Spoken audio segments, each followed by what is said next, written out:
Well, hello everyone. A very warm welcome to another episode of the Business Growth Mastery Show, where we bring to you 6, 7 and 8-figure entrepreneurs, thought leaders and experts to share their breakthroughs, the challenges that they have faced and the journey to their success, so that you too can learn from them and emulate their strategies to succeed in your business.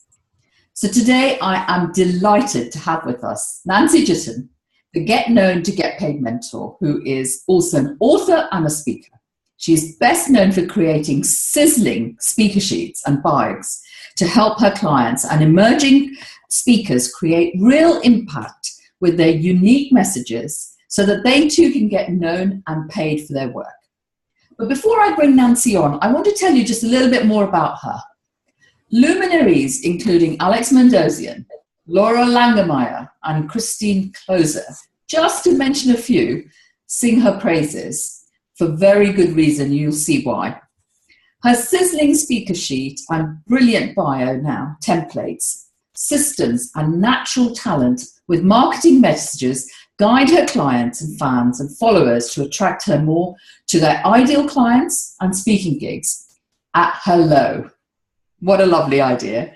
Her real gift lies in helping her clients to refine their messages and titles, coming up with a better and more novel way to say things. She's not only mastered how to sell from the stage, but provides great strategies as well as very practical tips and advice for her clients to be able to succeed in doing the same. But above all, more than anyone else I know in this space, she is incredibly generous with her time and her advice, which results in finalized, polished outcomes within a very short space of time, but much more than that, exceptionally happy, contented clients who do so well as a result of knowing her. And I can totally attest to this. This is what some of them have said about her. What sets Nancy Juetten's program apart from others is the personalized attention she gives. Another says, I made a successful pitch to the Associated Press, earned 191,000 media placements as a direct result of applying the lessons I learned in Nancy's program, and made the front page of the most read daily newspaper in Italy.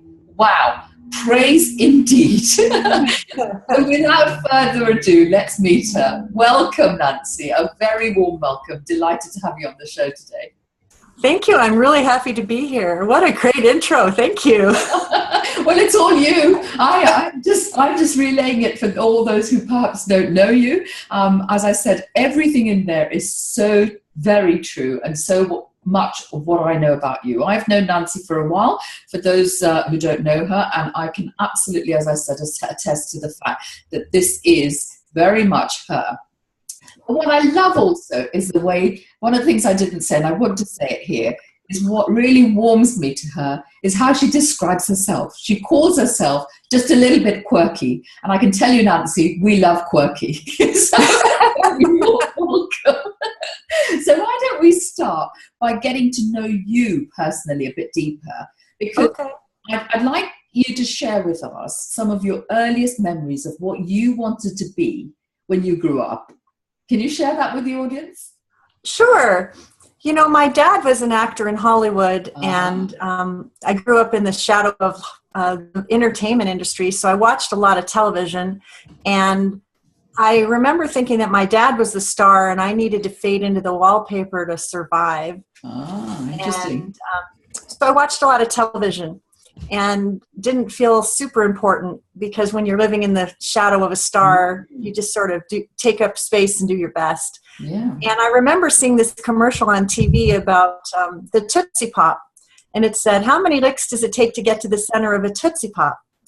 And one boring Sunday afternoon in July, I figured it out, and I wrote a letter to the president of the Tootsie Pop Corporation. I think I was 9 years old, and I basically said, I think I know how many licks it takes to get to the center, and I thought you should know. So a few weeks later, I got this gilded certificate in the mail from the president of the Tootsie Pop Corporation, and it said, very few people know how many licks it takes to get to the center of a Tootsie Pop, but this certificate belongs to one of the few who do. Oh, fancy feeling so important at 9. I know. And the thing of it was like a prophetic moment, because I used a pen to write a letter to someone who was important. And he wrote back to me and told me that I was important too.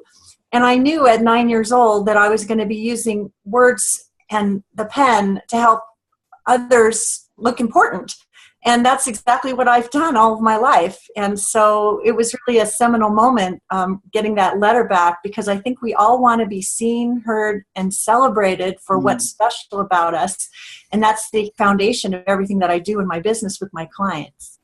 Wonderful story. What a wonderful story. Because I was going to ask you, a lot of people assume that if they are successful as entrepreneurs, they've got to have some sort of entrepreneurial blood in their veins. People say to me, yes, but I don't come from an entrepreneurial background. And you don't have to. Here's a classic example of you actually being very much not in the limelight, in the shadows for so long as a young child, But well, and here's another thing that's sort of interesting about this is my mom was a Depression era person who dealt with a lot of scarcity. And I remember exploring things I wanted to be when I grew up with her.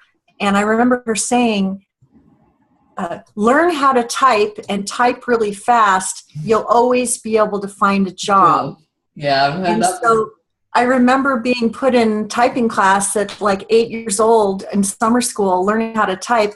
And I type really, really fast. But the thing of it is, I remember thinking then, gosh, didn't she have higher expectations about what I could accomplish in my life? And then I remember thinking to myself, maybe I should raise the bar about what's possible for myself. And so while I did not come from an entrepreneurial background, I came from on the one hand, a very creative background, and on the other hand, a very scarce economic scarcity situation. I knew that there was something else for me, and I went to go and find it. Were you quite creative? Obviously very creative as a wordsmith. I love you as a wordsmith. You really just have that magic, and it really is magic. You wait till you hear her, and I'm going to ask her to just give a few examples for those of you who don't know her. But were you always very creative as an individual? Because that's another thing that I'm often told. I'm not a very creative person. I never have been. How will I be able to create a business? I think growing up with one parent in the entertainment industry, we watched a lot of television. We went to a lot of movies. We appreciated the arts and live theater. And I appreciated the magic that was associated with all of that. So it wasn't any great surprise that I went into marketing as a degree and really appreciated the creative side of things. And I remember going through the curriculum, I ended up getting a Bachelor of Science degree in business administration because I wanted to have control over my economic destiny. But when you take this degree, there's a whole bunch of courses that are creative, marketing, advertising, customer behavior, things like that I found fascinating. And then I had to take these other courses like accounting and production operations management and finance. And it was just a slog for me. All of those courses was just a total slog because my mind doesn't think like that. So I got my degree and I managed to get a B average because for every A that I got in advertising, there was a C that I got in finance. So it balanced itself out. No, I've really worked hard to round out my skill set over the years, but I'm probably far more creative than the average bear, which is why I call myself sort of quirky because my mind just thinks differently. So if people want a different perspective and they don't want to follow the conventional path, I'll probably have a discussion. And that's particularly why I wanted you on the program. What we're trying to do is bring guests who are coming from different perspectives, different angles, and still succeeding, to show people that there are very many ways, varying paths you can take to get to that end point of being successful and defining success for yourself, really, whatever success looks like for you. We don't have a predetermined idea of what success might look like. So we started off with a very creative 9-year-olds who had been in the shadows. Now take us through your story in terms of how you got your bachelor's in terms of business administration. what did you do after that? And how did you get to where you are now? Let's see. I had a very successful career in corporate marketing, working in fast food marketing, actually. Okay. I worked at Jack in the Box restaurants for almost 10 years, and I worked for Taco Time restaurants as their director of marketing, and I even spent a little time at the ABC television affiliate in the marketing department. Mm-hmm. So I spent many, many years in corporate life, but when I had a baby, I just had this moment of, you know, those, you hear about people that are living these quiet lives of desperation, where you get up in the morning, you take your baby to daycare, you take yourself to the job, you're comatose, you do the best you can, you reverse the process, and you do it again. And I thought, you know what, I don't really think I can look at 18 years of doing this. I better figure out something else to do. So when my son was 1 year old, I hung out my shingle as a part-time copywriter and publicist, and I pretty soon got a whole bunch of clients, and then I turned it into an agency, and I was doing PR for Roger Staubach and David Bromstead and Vern Yip and Seattle's Chocolates and some of the finest companies in the country. And that was great for a while until the Great Recession. When this recession happened, it seemed that PR wasn't quite so urgent anymore. And so through no fault of my own, my agency fell apart. Wow. And so that was sort of my come to Jesus moment, because I'd been a publicist and I knew how to write well and help people look like rock stars. And so I was teaching people how to do their own publicity. And a friend of mine said, and obviously my business was on hard times. And so she said, I dare you to write a book on how to write a better bio, because I think nobody can teach that better than you. And because I didn't have anything better to do, I wrote this book in 3 weeks. Wow. And this was right in 2009, in the aftermath of the Great Recession, where people needed to find a way to attract clients quickly because they were shown the door from corporate America. I wrote this book on a dare. I put a notice in my newsletter where I think I had 1,185 subscribers, not impressive at all. And I said, have you been shown the door from corporate America? Do you need a way to show up like a rock star so you can get that high-paid consulting gig? If you do, go get this book I've written. I think it'll solve the problem. It wasn't fancy copy. I didn't know anything about internet marketing. I went out and walked my dog, and when I came back, it was like sitting in front of a slot machine, and I had all of these orders. You have an order. You have an order. You have an order. Wow, what a lovely feeling that must have been. Oh my God, my husband came over to the computer and he said, Nancy, I think you're onto something. Oh my gosh, this is incredible. And so it was the dare from a friend to write a book that solved an urgent need that was in the marketplace. People needed to find a way to attract clients quickly with their first impression. I met that need, and very quickly I started getting booked on radio shows and TV shows and podcasts. Every other minute, I'm trying to do a project over here for one of my few remaining clients, and then I've got the people calling me over here saying, I want you on the radio show. And I realized that getting ready for big opportunity before opportunity knocks is really, really important, because when National Public Radio calls and says, can you be on the show? They don't want to hear your song and dance. They want to hear, yes, I'm ready to go. Coming now. I'm going to be a great guest, and how else can I make this a wonderful experience for you and your audience? Yeah. So I learned how to be, having been a publicist, I knew it was important to be media ready, but I didn't realize that I was about to become a celebrity in my own right, quote unquote. So that sort of put me on this trajectory of teaching aspiring experts and speakers to get ready to go for opportunity before it knocks, because so many people say, I'm a professional speaker, but most of them have empty calendars. Yeah. What if you had 43 gigs next year already because you were ready for opportunity and people were just booking you to speak on that topic months in advance? That is what has happened to me. And so I want to teach that to other people so that they can have what I'm having, because it brings you a whole lot more speed and grace and ease in your life when you know where you're going. And the calendar's booked. Completely. And just the satisfaction, but also the security that you were talking about. You know, 1 minute you had it, and then suddenly it was just sort of swept from underneath you. And here you were recreating that. What a wonderful story. So you've preempted one of my questions around the challenges, but tell me, so you started, so that's what you've been doing. Give us a timeline so that the listeners are very clear. You give us a timeline. When did you start your agency? That would have been in the 80s? I'm trying to do the math. Yeah, no, sorry. Math. Just vaguely. My son was born in 1987, right. So I started my agency in 1988. Right? And is that right? 1997. It was 1998. 1998. I didn't know you were going to ask me to do math. Sorry, that's very mean of me, isn't it? I was just trying to get an idea. 1998. I did that. I had the agency for 3 years. It was like 2001. Yep. That was a very dark year for a lot of people. Yeah. And so I did the agency. I started the agency in 2001. That was right. He was very young. And I did that for 3 years. And then I started wanting to create this online business. So it was in 2009 that in 2006, I wrote my very first information product. In 2009, I wrote Bye Bye Boring Bio. And now it's... Which is your book that you refer to. Yeah, now it's 2017, and I have a whole business model where the bio and the speaker sheet is kind of like the entry-level way for people to get into my world. And then there's a group program called Attract Ideal Clients and Speaking Gigs at Hello.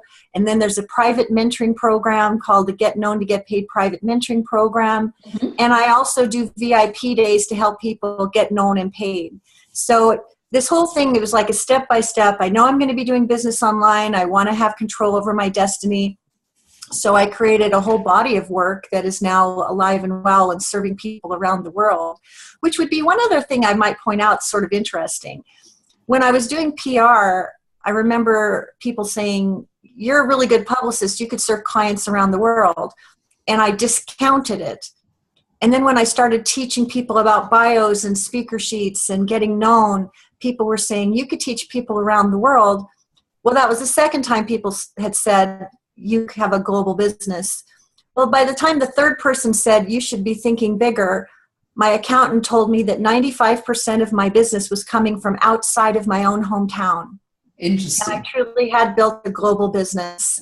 So tell me, what was the resistance on your part the first couple of times when you heard it? What was the resistance? Did you not believe that you could, or that there might I think that I just had a very narrow view of my own skill set, and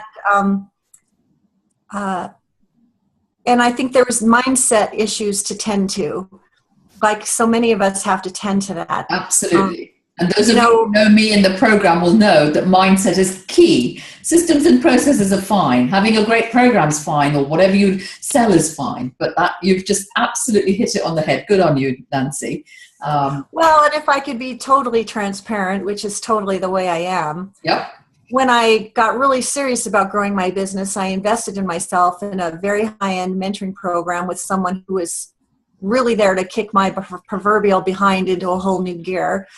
And I was very focused on the practical, how do I run the dashboard at Instant Teleseminar? How do I do the writing for this kind of email? How to. I was very attached to the mechanics of what it was that I was learning how to do. And he would say to me, you're so attached to the mechanics, I really feel like you need to work on your inner game, because until you master that, you're going to be stuck for a very long time in a very small role, and there's so much more that you could do. And I remember hearing that and feeling very, I don't know, it was off-putting to me. Yeah, quite hurtful. That's because you don't think of yourself in those terms as an individual. I agree, yeah. Well, but the truth of it was he was absolutely right. Totally. Because if you don't tend to the head trash between your ears, it's really hard to pave a path to really great cash in your business. Yeah, totally. And I have really paid a lot of attention to that in the intervening years, and I feel like I've made a lot of progress, and it makes doing my business a lot easier and more fun, and I feel like I'm showing up more boldly now than I ever have, because I am who I am, and I've tended to some of those inner demons, and I'm showing up as an example for people who are inspired by my journey and feel that I'm the teacher that can show them the way. And how? Brilliantly. So tell us, when I did the introduction, there will be people who perhaps don't know you as well, or do know you but have shied away from the stage. Tell us, why is it important to get on the stage? I know the answer to this. I've heard this many a times from it. Tell the listeners, because I think this is a really important point. And why did you get on stage? Okay. So I have been a reluctant speaker all of my life. I grew up in the shadow of Hollywood. I grew up around people who wanted to be stars. I wasn't particularly resonating with that at all. Number one. Number two, speaking. I mean, it's right up there with heights and spiders. It's the thing that people fear the most. And you know what? I had it too. And I had this mentor, and he said to me, you can succeed in your business, but if you choose not to speak, it's almost as if one arm of your success is tied behind your back. Mm-hmm. Because when you get in front of an audience of perfect people who need and want and are prepared to invest in what you have to offer, if you can stand and deliver and be of massive contribution to that audience, the likelihood is that some of the folks in that audience are going to want to do business with you, and that's going to make the path to cash a lot faster. So if you're not happy with if you don't want to do that, that's fine. It's going to be a much tougher road. Yeah. So I thought, well, okay, I'm going to go kicking and screaming to speaking. And that's truly what happened for me. I got invited to speak at a women's group, and I just said yes because they asked me.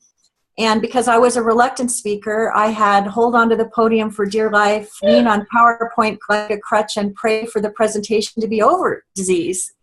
And the worst part about it is that someone actually wrote on the evaluation, she didn't pay $45 to hear someone speak like that. Oh, I suck, And I thought, well, okay, I better learn how to do this better. So I learned how to do this better. And now I get invited to speak all the time. I don't lean on PowerPoint like a crutch. I don't shake in my boots. I try to be the very best Nancy that I know how to be. And people either love me or hate me. And either way, it's fine. And that takes a lot of inner game mastery too, because not everybody's going to think you're swell and oh well, right? But what a shift that has been for me, because I mentioned on one of the calls that I gave earlier this week that the neat thing about speaking, if you're in front of a live audience, it's pretty old school. You stand, deliver, you make magic, and you go home with the room in your pocket, or you don't. Either way, that's the way it goes. And I do a lot of virtual speaking too, podcasts, webinars, teleclasses, and I'm happy to do that as well. But I have had more than my share of opportunity, if you will, when technology failed me, because maybe technology is not my favorite thing. Mm-hmm. So when you talk about, standing up in front of an audience and delivering content that really serves them and going home with the room in your pocket versus having to do 42 emails and deal with this, that, and the other, if simplicity is your gig, live speaking is really great. Once you get over the hurdle of clutching that podium, Yeah, absolutely. I agree with you. I completely agree with you. It can be very, very rewarding. But I'm really so pleased that you've been so candid in what you've shared, because there will be people listening to this thinking, this is great for someone like Nancy or Hiru, who are experienced standing up and saying these things. But I'm an introvert. I can't do this. I couldn't possibly get up. I couldn't possibly speak on a stage. And it's really important that you've made that point, that you were incredibly introvert. You were in the shadows for a very long time. And this is not something that came very easily to you, at the start, and you've had to work out. Yeah, exactly. And, this doesn't necessarily come easily to a lot of people that might appear to have it with ease. That's the other thing to say. But let's bust some more myths now that we've got onto that, and then we'll come back to the other bits. But a lot of people say what you offer, and therefore, what the clients could do in terms of getting up and speaking on a stage or delivering their message in that way, their products or services, might not be for them. And another myth might be, my list is too small. What would you say to that? Or I have a business, too small a business for this sort of thing, depending on whether it's offline, online, because I should have said we have both in our audience. We have both bricks and mortar and we have online. Well, either you think you can or you think you can't. Either way, you're right. So said Henry Ford. I love it. Okay. So you can do anything you set your mind to. And I guess what I have decided, and then maybe there's an example here for others who are struggling, is when you get in touch with why you do what you do and the big difference that it makes and how that pebble in a pond can have a ripple effect, and maybe the significance of your contribution can be alive today because you actually got to do more of that thing that you do. When you get into touch with why that is, sometimes you can be really called forth to blaze through some of your self-imposed limitations to be that thing that you always thought you could be, because maybe you're the messenger that's here to do that. Mm-hmm. And so I think you have to make it bigger than making money. You have to make it your contribution to the marketplace to serve in your particular way, and that when you elevate what you're here to do to that level of mission, you will do anything to make it happen. Mm-hmm. You will do anything to make it happen. And I'll give you an example from the movies. Have you seen the movie The Wizard of Oz? Oh, yes. Okay, so Ray Bolger was the Scarecrow. Yeah. And he's a very talented dancer and singer and actor. But as it turned out, way back when they were casting The Wizard of Oz, he was actually cast as the Tin Man. Oh, really?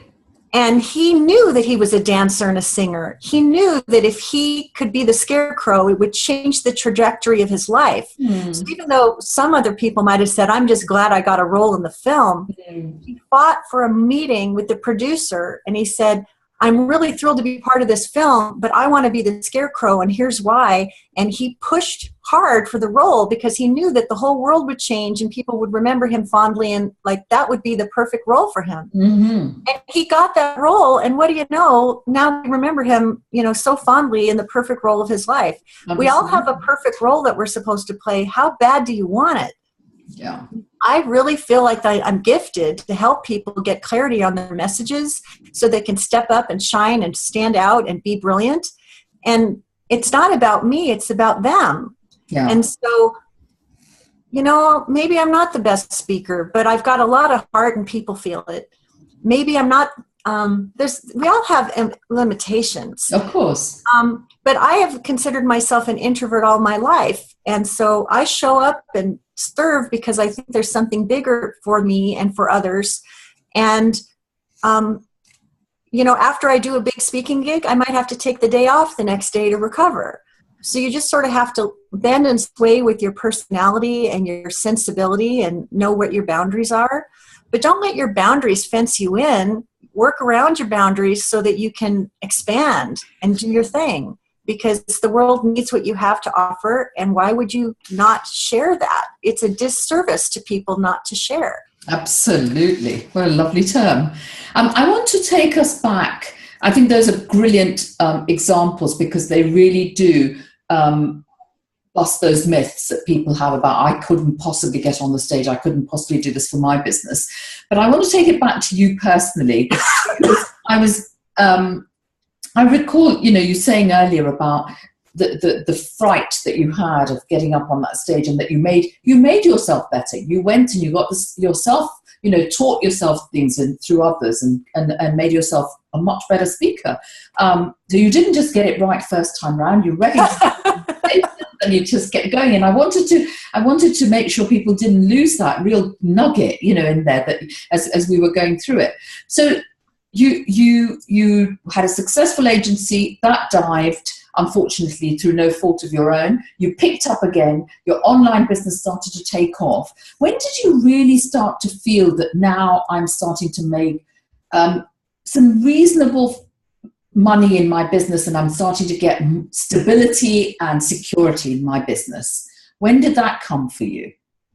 Well, to be honest, I've done well for a good long time. And when I decided that I was going to bust through six figures, I busted through six figures. Good on you. And I did that, when I hired my very first mentor in 2001, I got to six figures in 6 months, and I was like relentless in the pursuit of it. And so I wanted it bad enough that I took a no excuses attitude. Yeah. But I have worked really, really hard, probably a whole lot harder than the average person, because I'm always making up for missing pieces in my skill set, like a lot of people, whatever. But where things got really hard was when the recession happened. Mm-hmm. I had this agency that just took a dive. That must have been very hard. And I needed to create something new right away. Mm-hmm. And I didn't have any rich relatives, and I didn't have deep bank accounts. And I was feeling a lot of pressure, and it was not pretty. Mm-hmm. And it felt very, my husband and I struggled mightily in that window. And it was incredibly humbling, because there was a moment there where here we bought this gorgeous new house and we couldn't sell the one that we had moved from. Ouch. And I couldn't bear the thought of having to put a for sale sign up on our new house to let the whole neighborhood know that we couldn't make it. Yeah. And I think that the fear of others seeing that failure so powerfully caused me to find a new gear. And I pushed harder to make the business work. And so we didn't have to put the house for sale, and now we can easily live here and life is good and all of that. But I think the other thing about inner game, which you mentioned is a big thing of what you talk about, the big shift that I've made, it used to be I was so much more worried about what other people would think, and so much proving energy to demonstrate to others that I deserved my place at the big table or whatever the case, right? And I made a huge shift this year where I'm just not proving it anymore. It is what it is. I am what I am, so said Popeye. Here I am. And that's taken me years to get to that place. And the money is in place. I'm doing well. I'm not the kind of entrepreneur that leads with how many zeros are behind my name. That's just not the way that I am. I know you. And I think it's sort of, way overdone, if you really want to know. And the Rockefellers never talk about how much money they make. You just know that they're well-to-do, and that's enough. Well, they do say those with new money always talk about it, and those with old money. That's so not my way. So I think that I know you're asking, when did I know that I'd made it or whatever? I don't mean necessarily I said money, but I meant made in the fullest sense. When did you feel that sense of security? Yes, now I have a strong, sustainable business. I feel that way right now. Fantastic. And it's taken a long time. Yeah. And those people who you have early success and don't struggle and are not humbled and get there very, very quickly, well, good for you. That wasn't my experience. and I say, very rarely do they stay at that point either. I think that everybody has dips in their career, even the most successful. Yeah, I think that, sometimes you can look to the left or the right and say, gosh, I wish that I had a path like that person. Yeah. But I can't regret the journey that I've traveled. I've kept humble the whole way. And whatever success is unfolding for me now, I have such gratitude for it and such appreciation. And I just want to serve, it's not about the car that I drive or the neighborhood that I live in or the scotch that I drink on special occasions. Those things don't really matter to me.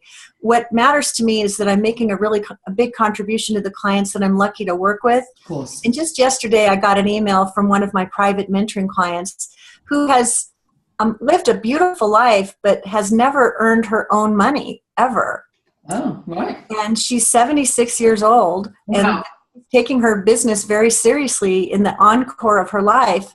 And she sent me an email yesterday that she just scored a 4-figure client who paid in full, and she's over the moon. Thrilled to bits, I suspect. Absolutely. It's like, I had a role in that. It's like people can step up to even greater things if they just step up and get the support and guidance that they need. And so when I think about what I'm really proud of this year, that's the high point for me, seeing that client welcome her first earned money. Wow. Absolutely. That is a huge wow. At that age, to help someone achieve that and have that impact on someone's life is just incredible. Well done, you. Well done. Well, and it reminds me of one of my other clients, Dr. Susan O'Malley, who had a very successful medical spa, and in her 60s decided that she wanted to write a book and become a public speaker. Mm-hmm. And she wrote a book called Tough Cookies Don't Crumble, How to Turn Setbacks into Success. And one of the things that she says, you're never too old and it's never too late. And I agree. I'm a woman on the other side of a certain age, and look what's happening over here. And so absolutely. I can be a light for other people that are reinventing and wanting to know that the upside is there. And if they want to get known and get paid for that, there's a path to cash that we can travel. As long as you bring your why with you, we can get there. So I think that is a very helpful scenario that you've painted for us. But let's go back to some of the things that people at the other end of the line might be wondering about. You've described the difficulties in your life, but there may come even times now, despite your, I'm sure it doesn't happen very often these days, but even now, you may receive rejections. How do you personally get past no?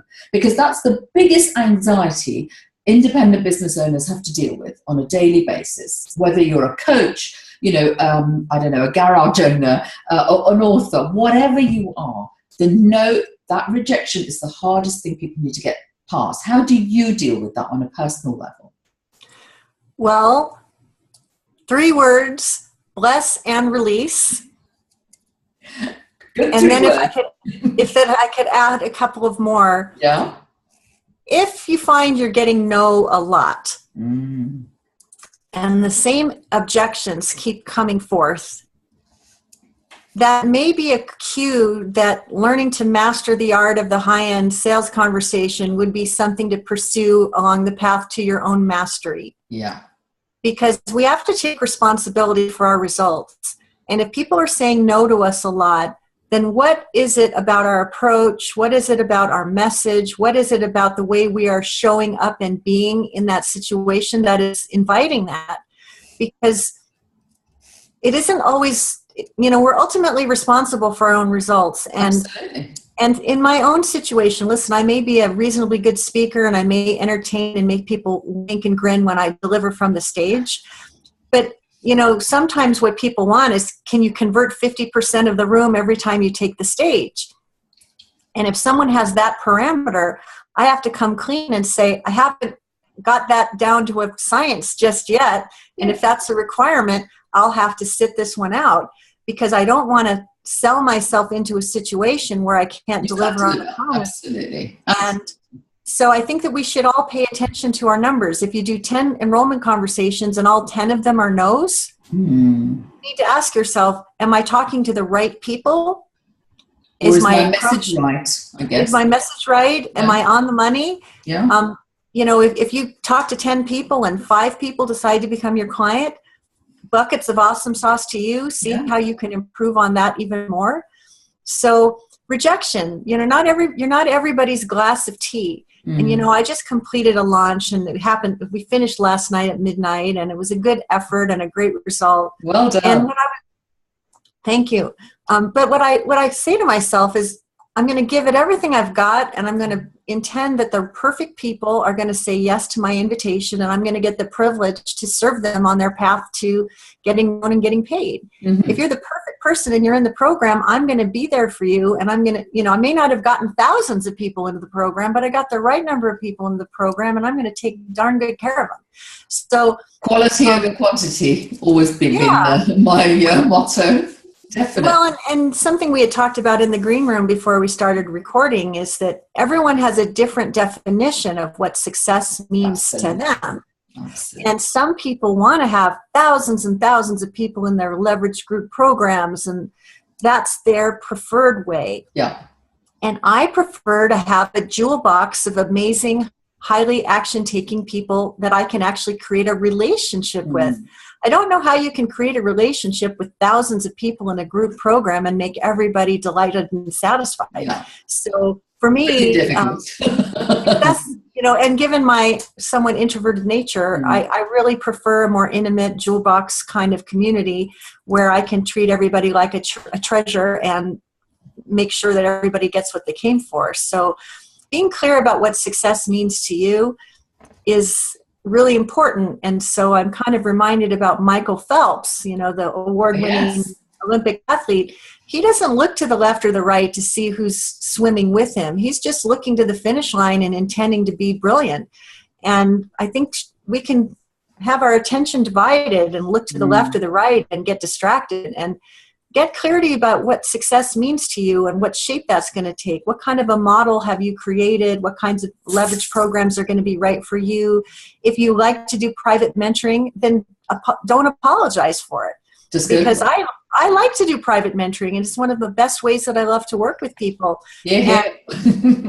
And so, for people who are looking for the antidote to the major mega group program or are tired or grouped out, I'm your gal. Yeah, absolutely she is. Absolutely. We all have a place. And we do. And we're not looking to clone ourselves. We want that we want the integrity, but we also want the independence and our own style and influence on people. And that's what I'm hearing coming through loud and clear from you. So going back to the speaker spot, what would you say are some of the key mistakes people make when they get up to speak as potential speakers? What are the key mistakes they make when they stand up as potential speakers, on stage? Oh, big mistakes. Yeah. An undifferentiated message is a big mistake. When you say, I'm a professional speaker, you sound like a generic box of wheat thins. Yeah. It's like, why don't you say you're a motivational speaker who teaches young professionals how to find the silver lining in their early stage career, even if the job they have isn't a perfect fit? I did tell you she was great at this, didn't I? That's a lovely example. Absolutely. So be clear about what kind of a speaker you are and who you serve and what you talk about. Because right out of the box, people will say, well, we're looking for a commencement address speaker. You sound exactly like what we need. Yeah. Or, but when you say, I help people, find their bliss. Okay, whatever, What does that mean? What does that even mean? It's okay. It's okay. It's what I call lackluster and not blockbuster. Yeah. Like one of the talks that I just gave a master class the other day. Discover the 3 ways to get booked on more live and virtual stages, even if you're not the most known speaker. Wow. So here's what's cool about that. You're going to learn 3 ways to get booked on more live and virtual stages, even if you're not the most known speaker. So right away, well, I am certainly not the most known speaker. And yes, I do want to get booked on more live and virtual stages. And do I want 3 ways to do it? Yes, I do. Maybe I'll come to that masterclass. Yeah. Very clear. 1,200 people came to the masterclass. Wow. 1,200 people. That's fantastic. So don't go generic, go specific. Another thing that people do is they forget to say what the audience will learn. What will be the takeaway points that will make this a must-attend session? Here again, don't go generic. Put in something specific. Add some curiosity, some intrigue. Mention what's new. Put something in there that's got some urgency. If you make your bullet points on fire with intrigue, people won't stop themselves from wanting to sign up to come and listen. But if you go generic, generic is never very good. No. Let's face it. I mean, you buy generic when you're on the bargain basement. And I guess I want everybody to think a little bit more highly of their message and their takeaway points so that people will want to step up and pay the premium to have the privilege to hear from you. Absolutely. Absolutely. Otherwise, why you? You know, right. What differentiates you. I couldn't agree more. So as we come in close to the end, tell us your number one tip for listeners. What would you say? What would be your number one tip for listeners out of our interview in terms of what we've talked about and your journey? I would like you to believe in your vision and behave as if the most important person in your industry was going to call you tomorrow. Mm-hmm. Because when you believe and behave in that way, you sit up taller in your chair, your whole energy shifts, and you are ready for a much bigger opportunity. Believe and behave as if it was happening already. Don't wait for perfection. Get in the game and make it so. You heard it from her. Fantastic tips. Thank you so much. Well, I have some wonderful takeaways from this interview that I just want to capture. Just a few. There are so many, but I just want to capture a few that I don't want to lose because they were so good. I want us to remember what Nancy said about the fact that the book came as a result, of a dare, but it met an urgent need. Many of us talk about the fact that we are having difficulties, and they may be financial difficulties often, or the business isn't going in a particular way, but she took action. And again, if you know me and you're part of my tribe, you will know that I'm constantly asking you to take action, not just think about it, but do something about it, put it into motion. And she did just that. She wrote a book, and if I remember this correctly, in 3 weeks, she wrote a book that set her on this path. The second thing she mentioned was not to let boundaries fence you in, which is such a wonderful way of putting this. We create our own constraints often, and let that not be the case for you. And she is a point in case, very relentless in her pursuit of trying to get there. And again, that's part of her success. And not all of us will be perhaps quite so relentless, and she really is relentless in her pursuit, but not everyone will be. But the point being made is that you can be individual in the way you progress your business, but you do have to work in your business, and you do have to work at it to be able to get the results that Nancy has been very fortunate enough to get for herself. So before we end, I know listeners will want to know more about you, and you so kindly agreed that they can have a complimentary copy of your Sizzling Speaker Sheet gift template. And Nancy, tell them where they can go and get that from. Thank you. Visit sizzlingspeakersheet.com to download this sassy template that will make it easy for you to describe what kind of a speaker you are, what your takeaway points are, and what sets you apart from every other speaker who talks about this topic, so that you can get booked on more of the live stages or virtual stages that matter for you and your message, and explode your impact. So sizzlingspeakersheet.com, it's a gift. And oh, by the way, as soon as you register for that, you can actually listen to me deliver one of these 20-minute off-the-cuff presentations where I brought the whole room home in my pocket and I didn't even make an offer. So if you would like to listen to that kind of quirky stage presentation, I think you'll love it. And there's a lot more power under the tent over here if you decide that I'm the gal to get you there. Perfect. So not only the actual template, but to see it in action. Thank you for your generosity. Thank you for agreeing that they can go and grab that for themselves. And before we wrap up, any final words that you want to share?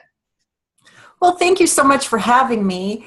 And I guess I would say, want your results enough to make it so. Don't let life get in the way. If you're here to be a messenger for good, then put your flag in the sand, wave it, and keep marching, because success isn't a straight line, and we're all the better for the bumps and bruises we earn along the way. But want it enough to be willing to talk about it. And maybe one day you'll be on Hiru's show too, your journey, and I would wish that for you. Thank you so much. What a lovely way. That all remains for me to say is a huge, huge thank you, Nancy, for being on the show, sharing your wonderful stories, being so candid about your journey with us today. It's been an absolute pleasure to have you on the show. Thank you so, so much.